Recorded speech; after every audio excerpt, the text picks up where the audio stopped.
A porta é estreita, o caminho é apertado. Não basta apenas passar pela porta estreita, irmão. É permanecer no caminho até que ele venha. Isso é um princípio que rege a nossa fé como filhos de Deus. Porque existem muitas pessoas deixando a Jesus Cristo porque não conheceram o Filho. Portanto, não conheceram o Pai. Conheceram a estrutura, mas nunca conheceram a essência. Conheceram a coluna, conheceram os pilares, mas não conheceram a base. E a base que nós temos não é outra senão Jesus Cristo. É como está escrito: ninguém pode colocar outro fundamento além daquele que já está posto, Jesus Cristo. A igreja foi fundamentada, cravada em Jesus Cristo. O Espírito Santo nos foi dado por Jesus Cristo. A igreja só existe por causa de Jesus Cristo. Nós pregamos a vinda de Jesus Cristo. Nós cremos, nos convertemos ao Evangelho de Jesus Cristo. Chegamos à paternidade de Deus por causa de Jesus Cristo. Vivemos nele, por ele, para ele, e aguardamos a vinda dele porque nós o amamos. Tudo está baseado e pautado em Jesus Cristo. O 15, versículo 13. Irmãos, eu acredito que todos já conhecem essa narrativa. A ordem era destruir totalmente a espada todos os amalequitas, todo o seu gado, homens, mulheres, crianças, matam todos. A ordem é: matam todos. Mas ninguém era para morrer queimado, ninguém era para morrer sufocado, ninguém era para morrer asfixiado. Todos deviam morrer à espada. Tem uma analogia, uma revelação por trás do texto, mas eu não vou entrar nela para não me prolongar. Mas tem esse discernimento. A ordem é: matai todos, aniquile todos, não deixe ninguém escapar. Quando Samuel veio confrontar a atitude de Saul, ele diz: não, eu poupei as ovelhas e as vacas, mas o restante, pode ficar tranquilo que eu matei tudo. Não, eu poupei o rei Agag, mas os demais amalequitas matei todos. Por que Saul procedeu assim? Agag era o seu troféu. As ovelhas eram o seu trunfo de sacrifício, porque aquela máxima que eu venho falando, sendo até chato, mas continuarei falando, porque há princípios e valores em Jesus Cristo, e o que está em Jesus Cristo eu não removerei. Nós gostamos muito de altares, nós gostamos muito de oferecer sacrifícios, nós gostamos muito de oferecer holocausto, nós gostamos muito de chamar a atenção de Deus pelo fogo, mas o que chama a atenção do Pai não é o fogo, que é Ele que envia para consumir o holocausto no altar. O que chama a atenção do Pai é a submissão e a obediência à sua palavra.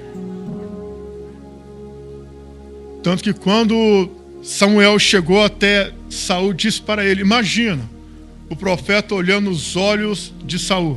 Saul, teria tanto prazer o Senhor em sacrifício, em gorduras, em holocausto, do que se obedeça à sua palavra.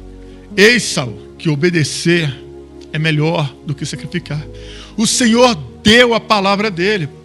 É como se eu quisesse assim, ensinar a Deus o que ele deve fazer, ou a maneira como ele deveria assim proceder. E nisso, a palavra dele, na interpretação pela atitude do rei Saul, é que o Senhor não sabia o que ele estava fazendo, e que o que eu faço, eu sei fazer melhor do que o Senhor.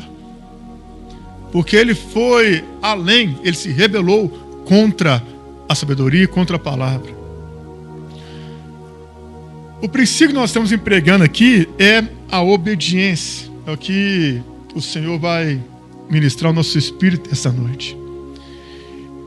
E eis aqui algo muito profundo dentro desse tema. Uma pessoa que conhece o real valor da obediência não a vê como fraqueza, mas como força e maturidade. Isso é o princípio de obedecer. Vamos lá.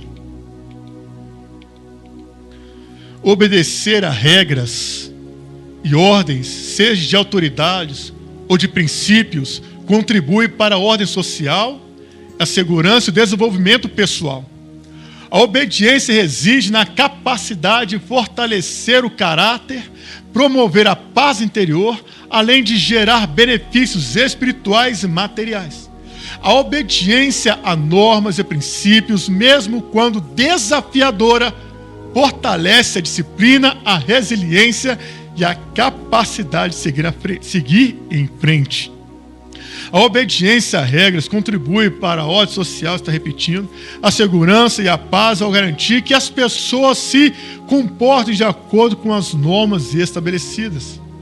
Os benefícios espirituais materiais em contexto bíblico, a obediência aos princípios estabelecidos por Deus é vista como um meio de aproximação à sua paternidade e pode trazer bênçãos e prosperidade, tanto espiritual como material. Veja bem, a obediência, ela é o fruto da honra. Nós falamos acerca da importância de honrar. Malaquias capítulo 1, versículo 6, o filho honra o pai. Se eu sou pai, onde está a minha honra? Veja bem, dizimar e ofertar é um mandamento. Mas eu não faço o que eu faço pelo mandamento, pelo peso que o mandamento possa ter sobre mim. A consequência da desobediência. A desobediência aos olhos do Pai, ela é um pecado de rebelião. Tudo originou-se na eternidade, quando o querubim ungido, ele se rebelou contra a autoridade de Deus. Toda desobediência contra uma autoridade, ela gera consequência. Ainda que aos nossos olhos no presente não consigamos enxergar, mas as coisas à nossa volta tornam-se um loop temporal que ele não se acaba. É um déjà vu. Você cai sempre nos mesmos erros. Tem que lidar e confrontar e conflitar-se sempre com os mesmos pecados, geralmente nos mesmos ambientes, em situações com pessoas diferentes, mas de forma semelhante, porque é algo que não foi rompido, não foi superado, é uma prova em que a pessoa não foi aprovada, ela não consegue discernir, porque uma obediência cega é uma imposição e uma submissão resistente, mas uma obediência estabelecida, fundamentada no princípio de honra, ela gera maturidade, resiliência, crescimento, aperfeiçoamento e torna o indivíduo qualificado para lidar com qualquer tipo de situação. Faz com que ela aprenda com mais facilidade e mais rápido. Isso até favorece o avanço de forma pessoal, conjugal, matrimonial, familiar e em todas as áreas onde você está inserido. Mas a resistência, ela gera o quê? Rebelião, rejeição.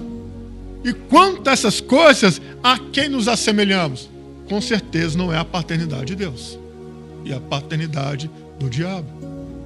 Porque ele foi homicida desde o princípio e nunca se firmou na verdade.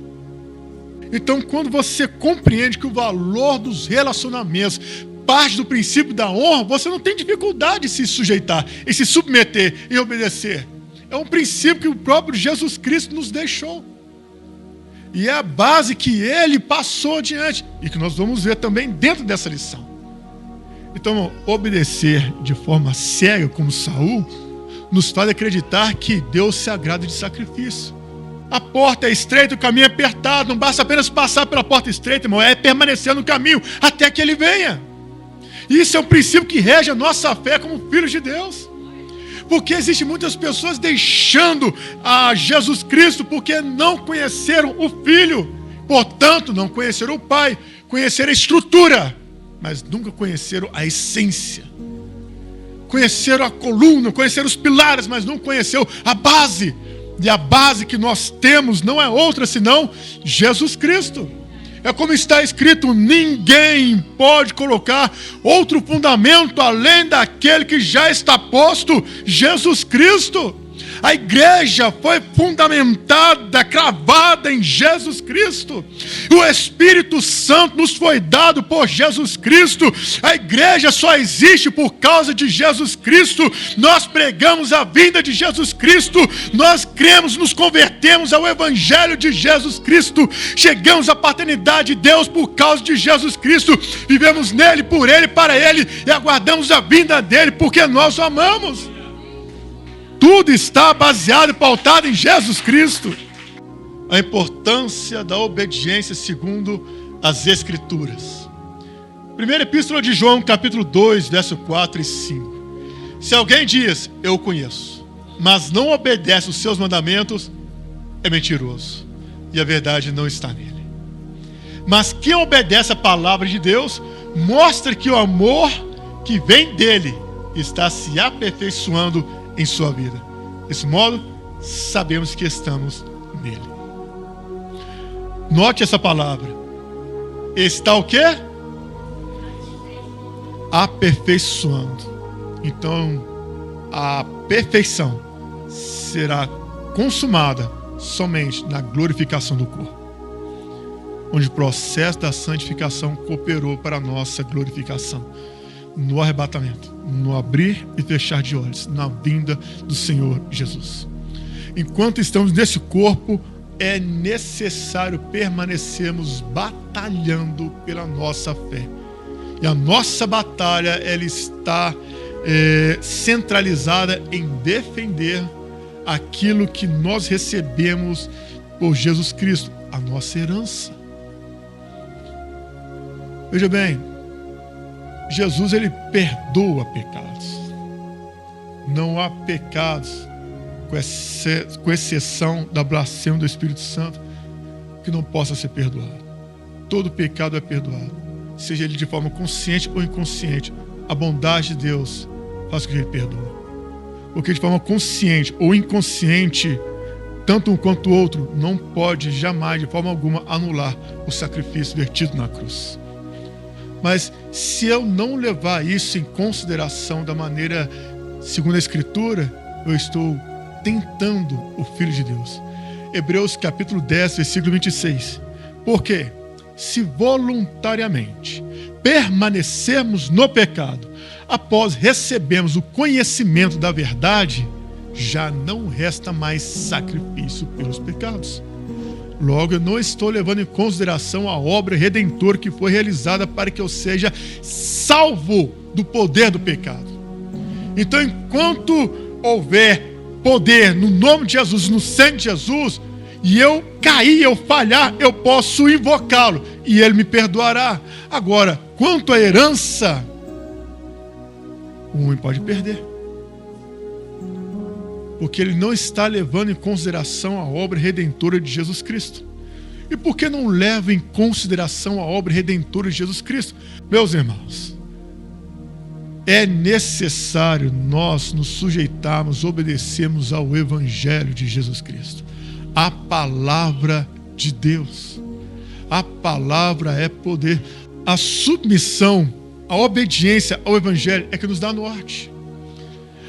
Veja bem, quando nós lemos o Salmo 1, né, o que diz lá no primeiro versículo do Salmo de número 1?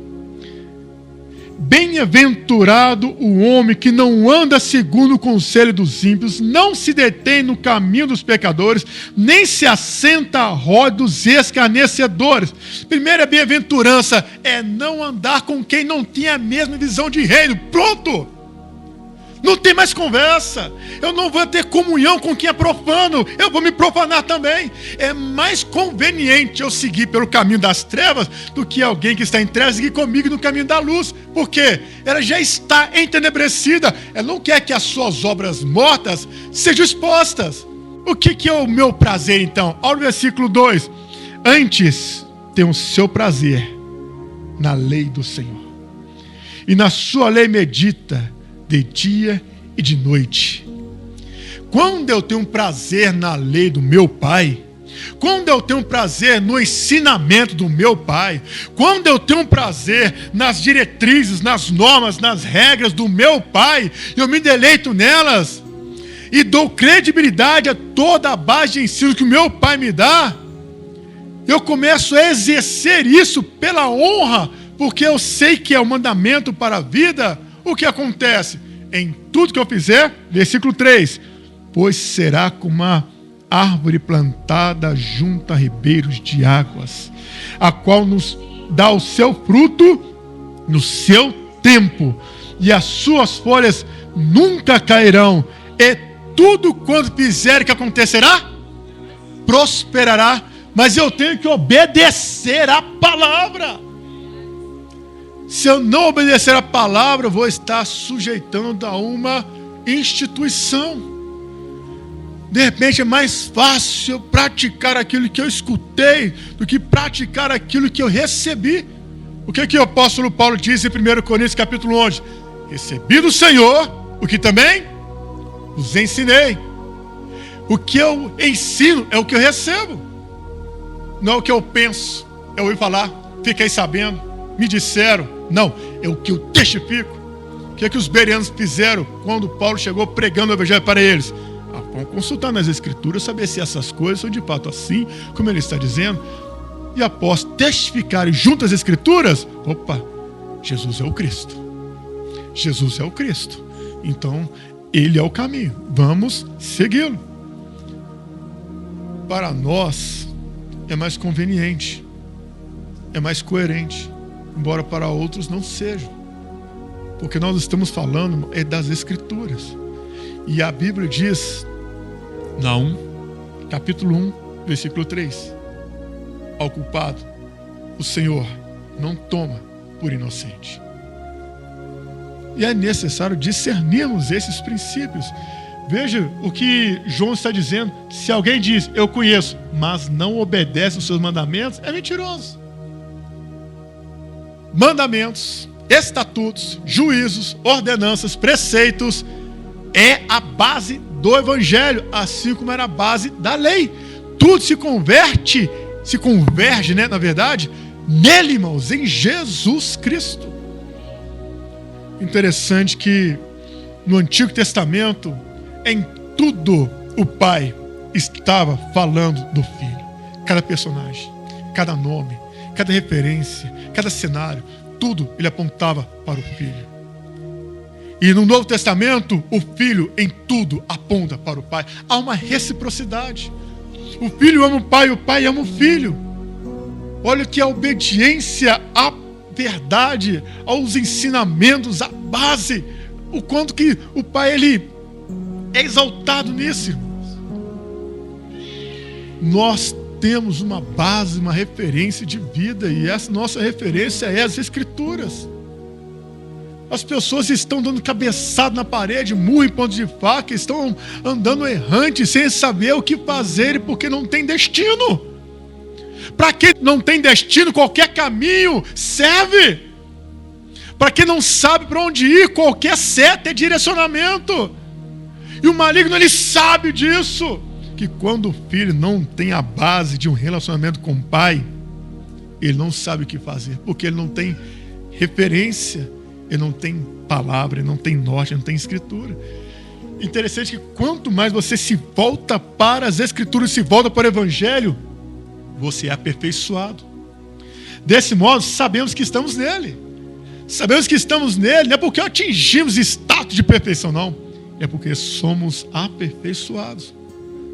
O que leva muitas pessoas a se desviarem do evangelho, a declinarem da fé, a olharem somente para a herança desta vida, não olhando para o porvir. Porque são pessoas que na sua mente elas já estão acima de Deus, acima das Escrituras. Para elas a Escritura já não é mais suficiente, é necessário agregar alguma coisa. Então começa a criar cenários, situações, ambientes, para o quê? Atrair mentes cauterizadas. E essas pessoas que veem pelo que os olhos dela veem, pelo que os ouvidos delas escutam, pelo que preenche o seu êxtase emocional, essas pessoas, com a mesma medida que elas entram, elas vão embora, porque não tem raiz. É uma situação muito delicada até de tratar.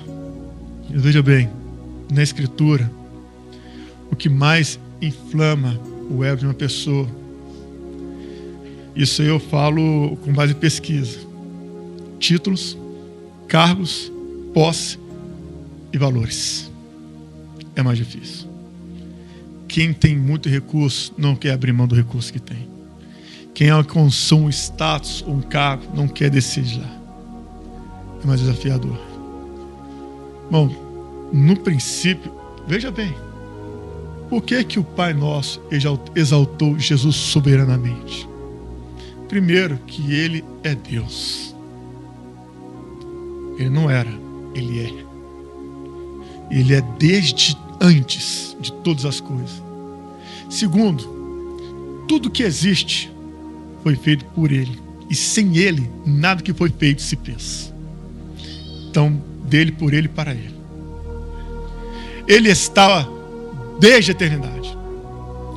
Anjos, principados, potestades, hostes espirituais da maldade, espíritos malignos, arcanjo, querubins, serafins, milhares de seres angelicais que estão na eternidade, no reino celestial, todos estão sujeitos à autoridade dele. Se ele dá uma palavra, todas as coisas se alinham no seu lugar. Veja bem que quando tentaram prendê-lo, foram prendê-lo e lançaram mão dele, Pedro, ele tirou aquela espada e cortou a orelha de um dos servos do centurião, que era Malco. E Jesus disse: guarda a tua espada na bainha. Porventura não poderia eu orar, pedir a meu Pai, e ele enviaria 12 legiões de anjos, 72 mil anjos. Um só era suficiente. 72 mil anjos. Imagina a cena onde Geazi ficou preocupado com aqueles que estavam à sua volta, cercado de cavalos, de cavaleiros, né, que vinham contra Eliseu. Aí Eliseu disse: Senhor, abra os olhos dele para que ele veja. E quando o Senhor abriu os olhos de Geazi, o que ele viu? Carros e cavalos de fogo ao redor de Eliseu. Meu Deus do céu! E disse: maior é o exército que está conosco do que estão com eles. Irmão, o Senhor Jesus, Ele é poderoso e é suficiente. E diante desse cenário, o que Ele fez? Se esvaziou, assumindo a forma de homem, e se humilhou até a morte. E o texto ele é enfático quando diz: e morte de cruz. Porque a cruz, ela era tão ultrajante. Numa outra ocasião falaremos mais minuciosamente sobre esse tema, mas veja bem que ele se humilhou. Ele abriu mão da sua deidade. Ele abriu mão de todo o poder. Ele abriu mão de toda a riqueza, toda a glória que ele tinha, e assumiu a forma de homem, sujeito às mesmas paixões, às mesmas fraquezas, às mesmas limitações, as mesmas dores, as mesmas provações. E a Escritura diz que, mesmo sendo filho, aprendeu o quê? A obediência, pelo que sofreu. Irmãos, temos que olhar para Ele. O que é o seu cargo quando você se for? O que é o seu título quando você se for? O que é os valores monetários que você tem na sua conta quando você se for? Irmãos, quando você conhece Jesus Cristo, quando você conhece Jesus, irmão, quando você é íntimo de Jesus, irmão, quando você realmente se relaciona com Jesus, irmão, essas coisas não têm valor nenhum. Você pode não conhecer o mundo, mas você vai conhecer o que os olhos da terra nunca poderão contemplar, que é novo céu e nova terra, onde habitam justiça. Isso não quer dizer que você vai fazer como os Tessalonicenses. Não, vou começar a abrir mão de tudo, a vender tudo, viver na miséria e seja o que Deus quiser. Não. O Pai, Ele é bom. Ele vai honrar. Vai continuar prosperando, vai continuar honrando. Porque Ele é bom. Ele não vai deixar faltar nada, porque Ele é Pai. Ele vai dar norte, Ele vai dar provisão, sustento, proteção. Ele sabe que nós necessitamos e Ele nos dá. Mas tudo parte pelo princípio da honra e obediência à sua palavra. Sabemos que o conhecemos se obedecemos aos seus mandamentos. Interessante que Jesus Cristo, Ele disse em João, está escrito, capítulo 13, verso 34, um novo mandamento vos dou, que vos ameis uns aos outros, como eu vos amei. E se Ele disse, um novo mandamento vos dou, é porque Ele tem poder para dar mandamento. Ele tem poder para estabelecer mandamento. E Ele não disse, amai-vos uns aos outros como você ama a si mesmo. Não. Ele diz, amai-vos uns aos outros como eu vos amei. Nosso modelo de amar é Jesus. Não tem outro modelo, irmão, não tem outra referência. Eu não consigo amar o próximo como eu me amo. Não adianta, eu não vou conseguir. Eu sei que eu não consigo isso, mas se eu olho para Jesus e me posiciono em Jesus, eu sei que é difícil, mas eu resisto até o sangue e falo, Senhor, toma porque o filho é teu e leva ele para o lugar onde ele não quer ir, até que ele sujeita ao seu mandamento. E o mandamento é como Jesus amou. Já ouviram aquele hino? Amar como Jesus amou, viver como Jesus vive. É Jesus, irmãos, é Jesus, é Jesus, é Jesus e pronto. Sabe quando você se sente tão leve, você sabe que em qualquer momento você vai andar sobre as águas. Quando não tem águas para andar, você vai andar sobre o ar. Parece que o ar vai se tornar uma rocha palpável, onde você consegue andar sobre ele. Viver em Jesus Cristo é isso, irmão. Você consegue se enxergar a níveis que outras pessoas não chegam. Por quê? Não conhecem o Filho. Aí nós entramos na palavra do Filho. Se vocês me amam, obedecerão aos meus mandamentos. Quem tem os meus mandamentos, eles obedecem. Esse é o que me ama. Aquele que me ama será amado por meu Pai. E eu também o amarei. Me revelarei a ele. Oh, meu Deus do céu. Oh, irmão, isso é... Sabe quando você... Eu não consigo fazer menção num texto desse sem me emocionar, porque eu vivi isso. Naquele dia, já compartilhei com os santos, assentado em casa, estudando, e aí, sozinho em casa. Irmãos, se já jejuou, orou, subiu um monte, desceu um monte, vigília, toda a experiência toda, mas se você vive aquele êxtase do Espírito Santo, de poder falar em línguas, que é a profecia, a revelação, mas você está aí na sala da sua casa, assentado, meditando, de repente você ouve aquelas pisadas, de repente ele se achega do seu lado, lhe toca. Bom, para quem é casado, você sabe que não é bom você chegar em casa, você está cansado, seja o pai da esposa com o marido, o pai do marido com a esposa. De repente você inclina nos braços da sua amada, do seu amado, e começa aquele: como é que foi o dia? Tá tudo bem? Você está cansado? Quer que eu passe o olhinho na sua perna, no seu braço, nas suas costas, começa a massagem? Daqui a pouco você pega no sono, você se sente seguro, descansado. Você imagina o filho, aquele por quem você ama, põe a mão sobre a sua cabeça, te faz sentir segurança, te faz sentir confiante, amado, seguro. E aí ele vem, te leva para aquele lugar, fala: olha, eu já estive nesse lugar, eu conheço esse lugar, eu conheço essa presença, Eu sei o que eu estou sentindo. É Ele. Ele sussurra no seu ouvido: sou eu. Eu estou aqui. Irmãos, não tem como não se quebrantar. Não tem como não se... Veja bem, aquele que me ama será amado por meu Pai. Eu também o amarei e me revelarei a Ele. O ensino sobre a paternidade de Deus não é algo teórico, né? Que a gente costuma passar só para poder incentivar pessoas a viver uma coisa que é fácil falar, mas é difícil viver. Irmãos, eu conheço, porque a mim me foi revelado. Eu sei o que isso significa. Eu sei o que é estar na presença dele, o que é ser amado dele, o que é ter a revelação dele. Cada um vive a sua experiência. Eu falo que realmente eu vivi, irmãos. E assim, ele estava lá. Eu não consegui olhar para o seu rosto, porque essa matéria não tem essa estrutura. Porque assim, pessoas que viram o rosto de Jesus são pessoas que estavam fora do corpo. Mas aqueles que estão no corpo não conseguem contemplar a sua face. O próprio Deus disse a Moisés, agora imagine, irmãos, comparar eu com Moisés.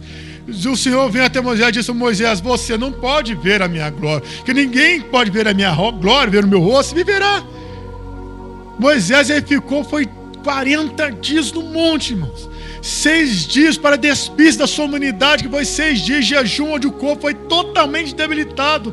Mas 24 dias ele esteve ali se revestindo de toda a deidade, assim, alcançar um nível de anjo. De maneira que o seu corpo debilitado, o seu espírito fortalecido, porque ele estava na presença do Pai. E diante daquela presença ali, ainda viu o Senhor pelas costas, se é que Deus tem costas, e viu pela fenda da rocha. Meu Deus do céu, quem está na fenda da rocha, irmão? Imagine, da fenda da rocha, ele viu a glória de Deus. Eu te pergunto, quem foi que ele viu? Bom, podem rebater, podem questionar, mas uma coisa eu acredito, que aquela visão que Moisés teve da fenda da rocha foi a visão que levou ele a ver Jesus lá no Monte das Oliveiras, na transfiguração, junto de Elias. Quando o Senhor permitiu que... Veja bem, o Senhor não é atemporal? Ele não está no passado, no presente e no futuro? Ele não consegue estar em todo lugar ao mesmo tempo? Então você imagina, quando Moisés viu a glória de Deus, ele apareceu no Monte das Oliveiras e falou: Moisés, olha o que você está vendo. Imagina Moisés sendo levado para o futuro, irmão, para ver quem? Jesus. Ele vislumbrou a glória de Deus que está em Jesus Cristo. Ele tem aquela visão ímpar do Filho de Deus e de repente aquilo acaba. Por que Moisés não pôde ficar lá quando Pedro propôs armar uma tenda para ele e para Elias? Agora, por que Elias apareceu ali? Nós conversamos sobre isso aqui na escola dominical. A minha crença é que quando Elias foi levado, foi trasladado foi Enoque. Quando Elias foi ascender-se ao céu, nós pensamos o seguinte: viu uma carruagem de fogo, ele subiu sobre ela e subiu. O que eu acredito? Veio uma comitiva, o príncipe dos exércitos do Senhor se chega perante Elias com uma carruagem para ele. E no momento que Elias se volta para ver quem era, onde ele aparece? No Monte da Transfiguração. E aparece que ao mesmo tempo, Moisés de um lado, Elias do outro. Ambos viram quem ao mesmo tempo? O Filho do Pai. Naquele momento, ele não é atemporal, ele não está no passado, no presente, no futuro. Ele não se move ao redor do nosso tempo. Imagine aquele estado de glória. Irmãos, conheça Jesus. Tudo que o Pai requer de nós nessa nova aliança é conhecer o Filho. E quando você conhece Jesus, irmãos, você encontra saúde. As pessoas estão gastando dinheiro com remédios. E remédio não cura. Ele remedia, ele só adia. Não adianta você estar com sintomas de depressão, de estresse ou qualquer outra doença emocional, psicológica. Você vai tratar os sintomas, mas não a causa. somente a paternidade de Deus pode tratar a causa. Porque Ele vai tratar com suas emoções, Ele vai tratar com seus desafios, com seus traumas, vai tratar com todos os sintomas do seu passado. Ele vai ajudar você a lidar com a situação do presente. E o melhor remédio para a cura. Eu estou falando isso de cunho espiritual, mas cientificamente você pode pesquisar. Pode pesquisar sem medo de errar. O melhor remédio para curar traumas chama-se perdão. É o melhor. Quando você abre mão do ego, quando você abre mão, né, de qualquer posição, de qualquer coisa, você abre mão realmente de si mesmo, Filhos que não conseguem perdoar pais, pais que não conseguem perdoar filhos, não conseguem relacionar patrão com funcionários, funcionários com patrões e vice-versa. Em todo segmento onde existe relacionamento social, existe conflitos, existem desentendimentos, existem diferenças. Mas o que promove cura nesse lugar é o perdão. É mais fácil. Não, na verdade não é mais fácil. Não retira essa palavra. É o mais coerente. É o que o Senhor realmente, Ele requer de nós em Jesus Cristo. Amar o Filho. Veja bem, ao cenário do filho que está submisso à vontade do Pai. Olha, ô Pedro, não faça não, Pedro. Você está cortando a orelha do filho que vai ser o futuro sacerdote dessa nação. Não, mas ele tentou, ele está querendo te matar. Você é assim, ô Pedro. Mas tu fala da Bahia, você não se converteu, não? Aí depois do cenário, Jesus cura o filho sumo sacerdote e se entrega. A morte não poderia deter, ele se entregou. E quando ele se entrega, ele se permite passar pelo processo que homem nenhum teria poder. E lá na cruz, com dificuldade, com muita dificuldade, com fala, vou dizer assim, trêmula, esgotado, até praguejando, ele disse: Pai, perdoa-lhes, porque eles não sabem o que fazem. Ele simplesmente perdoou. Na cruz, se ele tivesse dito ao inverso disso, a humanidade estaria toda destruída. Você sabe que religioso gosta de sinal. A pessoa que não tem relacionamento com Jesus Cristo, ela gosta de ver sinais. Tanto que muitos perguntam: cadê os sinais? Não vejo paralítico andando, enfermo sendo curado, língua estranha, batido no Espírito Santo. Ele gosta de ver sinais. O graveto acender, a sarça fumegar, né? Então, sinais no céu e na terra. Até o sacerdote, olha, dá-nos o sinal para que cremos em ti. Desce da cruz, nós vamos crer nele. Se ele descer da cruz, aí nós vamos crer nele. Há uma geração mais crédula, pede o sinal. Dá-nos o sinal de que você é filho de Deus, você é o Cristo. Nenhum sinal será dado a vocês, a não ser o sinal do profeta Jonas. Que assim como Jonas esteve 3 dias no ventre da baleia, o Filho do Homem estará no ventre da terra. Pronto. Você quer sinal? É esse aí. Mas isso não é sinal. Lê a Escritura. Ali está o sinal de que eu sou filho de Deus. Pronto. É só ler as Escrituras. Mais nada. Acabou. Respondeu Jesus. João 14, 23, 24. Respondeu Jesus: se alguém me ama, guardará minha palavra. Meu Pai o amará. Nós viremos a ele e faremos nele morada. Meu Deus do céu. Morada do Pai. Irmãos, sabe, não sei se a Salete tem essa experiência no ramo, né, na área que ela atua, mas o melhor medicamento que você dá para uma pessoa que está passando por um processo de estresse, um processo de depressão, é a atenção. É o diálogo. É quando você permite que ela fale e ela acredita que você está escutando, porque ela se sente valorizada, reconhecida, entendida.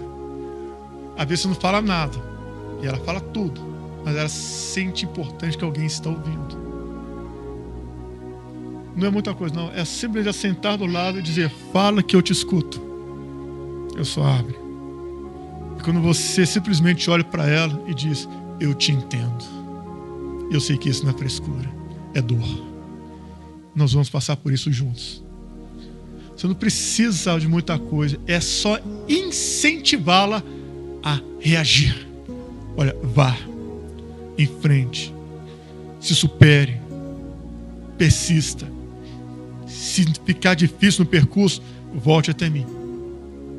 Nós vamos continuar nisso juntos. O bem-estar de uma alma é saber que ela não está só. Qualquer pessoa que se sente abandonada, a tendência é ir para um abismo mais profundo, porque ela já não tem mais nada a perder.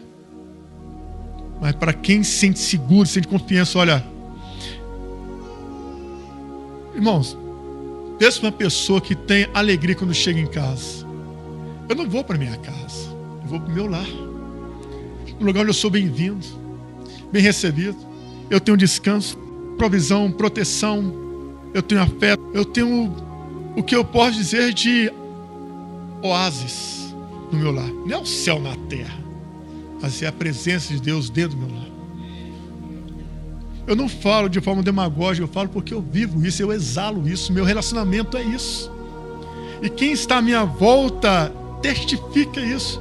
Porque, irmão, além de aqui é meu Pai o amará, nós viremos a Ele, e a Ele faremos morar, nele morada. Quando chega em casa, é aquele alento, graças a Deus chegou. Quando passa, onde é que está papai? É tão bonito meu filho falar assim, né? Papai. Ô mãe, papai está lá em cima. Papai chegou? É gratificante demais. Meu Deus do céu. Vamos lá, irmão, vamos seguir. Então, é um ponto de um relacionamento onde há cura. As pessoas gastam dinheiro, porque é mais fácil eu tratar os sintomas, né, do que tratar a causa. O que está causando isso? O que está gerando isso? Qual que é a raiz disso? Porque você tratar a causa requer o quê? Posicionamento. Você lidar com aquilo que foi o algoz de todo aquele cenário. E quando você vai para poder tratar isso, você não vai tratar só para poder, né, se justificar ou que o outro se justifique. Não, você vai tratar porque quem está doente que precisa de cura. Você já viu algum médico falar com um paciente: eu precisei tomar um remédio, que eu estou me sentindo mal? O médico fala isso com o paciente? Você fala isso com o seu paciente? Então, o que o médico faz? Ele ouve o que o paciente diz. Quando é um médico, vamos dizer assim, veterano, ele vai diagnosticar. Ele vai analisar a situação. Agora, quando é um médico moderno, deixa eu receitar um medicamento para você tomar aqui 3 vezes por dia. Esse aqui você toma antes de dormir, esse aqui depois você toma depois de se acordar. Esse aqui você toma depois do café da manhã, esse aqui você toma em jejum. Daqui a pouco você chega lá para apresentar um pequeno detalhe que precisa de atenção e sai com uma receita de R$300 de medicamento.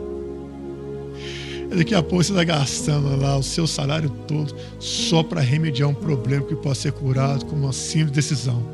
Eu decido perdoar. Eu decido confessar. Eu decido me humilhar. Eu decido descer para que o Senhor me levante. Para que você vai pregar que Deus é Jeová Rafa, o Deus que sara sendo que você não está doente? Agora, minha contradição, como é que eu vou falar? Não, ele levou sobre si as minhas dores, as minhas enfermidades, mas eu estou cheio de angústia, estava no dia de tristeza, não estou conseguindo viver desse jeito mais, eu vou me embora. O que é mais fácil fazer, Senhor? Chega diante do Pai. Diz: Pai, eu estou me sentindo muito mal. Eu estou me sentindo vulnerável. Eu estou sendo tentado a pecar, Pai. Pai, essa situação está me trazendo desconforto. Mas se eu pecar, se eu fizer isso, eu vou estar pecando diante dos teus olhos e contra a honra do Senhor. Então eu não vou fazer, Pai. Porque quando você está disposto, irmão, Ele também está. Aquele que não me ama, não guarda as minhas palavras. Essas palavras que vocês estão ouvindo não são minhas, são de meu Pai que me enviou. Bom, Isso é saúde para os ossos. Nós não lemos lá nos Salmos, né? Eu esqueci qual salmo que é, os irmãos podem até me ajudar. Enquanto encobri o meu pecado, envelheceram os meus ossos. Confessei meu pecado e as minhas iniquidades não mais ocultei. Então, quando a confissão, irmão, a cura. Há um trabalhar, um mover, um agir do Senhor em nós. Isso é maravilhoso. Bom, confissão e arrependimento é o caminho mais curto para a cura. É o mais desafiador também, mas nele há cura. Um tecnon, filho da carne, filho de homem, não pode obedecer os mandamentos de Deus estabelecidos pelo Senhor Jesus Cristo, como está escrito. Romanos 8:7. Pois a mentalidade, a natureza humana é sempre inimiga de Deus. Nunca obedeceu às leis de Deus e nunca obedecerá. Não obedece. Quem está na carne não pode agradar a Deus. Não pode agradar. A nossa natureza ela vai sempre resistir ao Senhor. Mas quando nos humilhamos, um tecnon, nós já falamos sobre isso, é aquela pessoa que vive na carne. Ela conhece até os princípios, ela até conhece o caminho, mas ele é morno.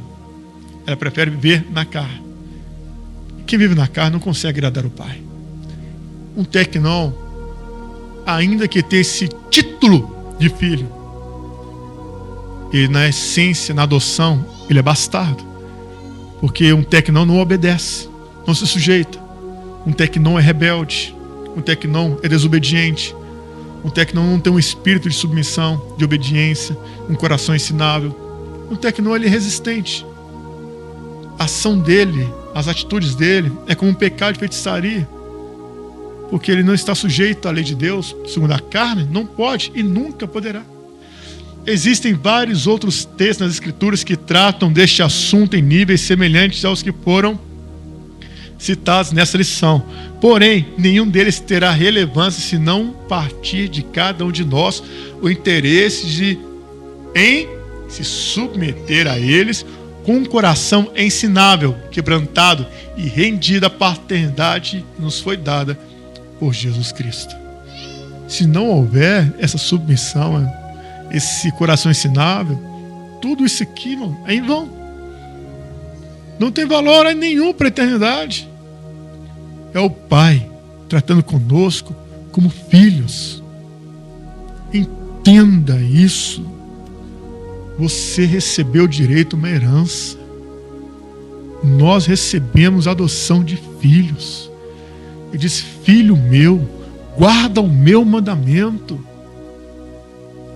Quando nós nos achegamos à paternidade de Deus e aprendemos a obedecer, quando eu obedeço é porque eu confio, é porque eu acredito, porque eu honro. E quando nós fazemos pela honra, nós não temos peso nenhum em nos sujeitarmos aos mandamentos dele. Se o Senhor te pergunta, vem até você e pergunta: filho, cita-me um mandamento de todos aqueles que eu já lhe dei. Qual mandamento vem à sua mente? Se veio algum mandamento à sua mente, você tem se sujeitado a este mandamento? Se falhamos em um, falhamos em todos. Por isso é importante nós discernirmos com clareza, irmãos, a nossa submissão ao mandamento que nos foi dado por Jesus Cristo. Coloque-se de pé. Nós vamos seguir adiante em uma fase mais delicada.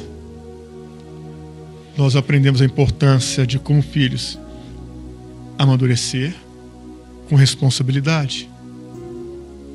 Nós aprendemos o princípio da obediência, da submissão, a importância de nos sujeitarmos a esse princípio, a honrar valores, mandamento. A obediência, ela gera crescimento, resiliência, maturidade, estado de paz, de espírito. E isso tudo agrega-nos. contribui. Quantas pessoas, denominadas crentes, evangélicos, cristãos, que estão cheios de raiz de amargura. Hebreus 12:15 está escrito: tendo cuidado, irmãos, de que ninguém se prive da graça de Deus, e que nenhuma raiz de amargura brotando vos perturbe, e por ela muitos se contaminem. A raiz de amargura contamina muitos, não são poucos. E para lidar com isso é necessário realmente uma postura viril de quem realmente entendeu o processo, ou está entendendo o processo. Na semana que vem nós vamos falar sobre um tema desafiador: dor, sofrimento. Bom, a aula que nós teremos na semana que vem vai ser um checkmate nessa nossa jornada. Lembre-se, irmãos, Deus não se deixa escarnecer. Dele ninguém zomba. Então, diante desse cenário, o Pai ele vai exigir de nós um posicionamento. Você quer ser curado? Você quer se curar de coisas lá de trás? Na verdade, sim. Eu falo lá de trás, mas o nosso passado não está lá atrás. O nosso passado está à nossa frente. E quando você caminha vendo as coisas que você fez, as coisas no lugar por onde você passou. Aquele cenário, aquela mente, ela sempre está, aquele cenário, aquele ambiente, ele está sempre diante de nós. O futuro, ele está atrás, só que você não conhece. Você não sabe nada a respeito dele. Então, sim, quando você passa a seguir em frente, o que você enxerga é o seu passado. Tudo exige de nós um posicionamento no Pai. Então, na semana que vem nós vamos falar sobre dor, sobre sofrimento. É uma das coisas que existe em todo relacionamento. Então começa por aí. Todo relacionamento tem que ter. Não fique na mente assim: está repreendido em nome de Jesus, misericórdia, sangue de Jesus tem poder. Dizer que tem que ter? Tem. Casamentos tem. Relacionamento paterno tem. Materno tem. Relacionamento social tem, profissional tem, e tem que ter. Aí você fala: tá, misericórdia, mano. Deus não me chama para isso, não. Deus me chama para paz. Coisa negativa não é de Deus. Então não é do Deus de Israel, nem do nosso Pai Celestial. É do Pai da mentira. Você quer uma promessa de uma vida sem dor, sem sofrimento? Eu quero. Quem quer? Eu quero. Não existe. Nós vamos aprender muito sobre isso aqui na semana que vem. E vai ser, sim, desafiador. Eu até recomendo que você prepare seu espírito, prepare a sua alma no Senhor, no Pai, no Pai. Prepare-se no Pai. Ore, meu Pai. Eu ouvi dizer que na semana que vem, na próxima aula, vai ser conflitante acerca da dor. Pai, eu quero colocar em xeque aquilo que o evangelista falou lá naquele altar lá, Pai. Esse negócio de que dor tem que existir no relacionamento.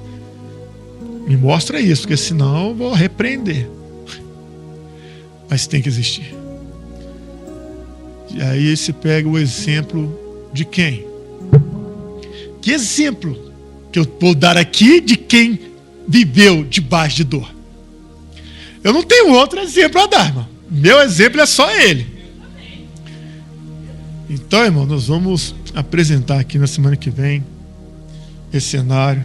Ele vai nos levar a um nível de relacionamento muito profundo com o nosso Pai. Mas lembre-se, o nosso Pai nos ama com amor que nós não conseguimos dimensionar. O nosso Pai nos recebe. O nosso Pai nos acolhe. O nosso Pai nos livra de todo mal. Talvez, sim, não vou entrar em detalhes não, mas lembre-se que o Pai Celestial, Ele te ama. Ele nos ama. E não há como dimensionar o amor dele. O próprio Senhor Jesus Cristo, Ele disse: porque Deus amou ao mundo de tal maneira que deu o seu Filho unigênito, para que todo aquele que nele crê não pereça, mas tenha vida eterna. Veja quão grande amor o Pai nos tem amado, que nos deu o melhor que ele tinha, Jesus Cristo. Pai Celestial, nós te agradecemos pela bondade e misericórdia do Senhor que nos cerca. Te agradecemos pela vida, pela bondade, pela misericórdia. Guia-nos, ó Pai, então seremos guiados. Fortaleça-nos, Senhor, e seremos fortalecidos. Na pessoa bendita de Jesus Cristo, nós nos deleitamos no Senhor, porque sabemos que no Senhor há descanso. Amém? Nos laços do Calvário que nos unem, em Cristo Jesus, nosso Senhor e vida eterna, paz seja convosco e viva o Senhor Jesus. Amém.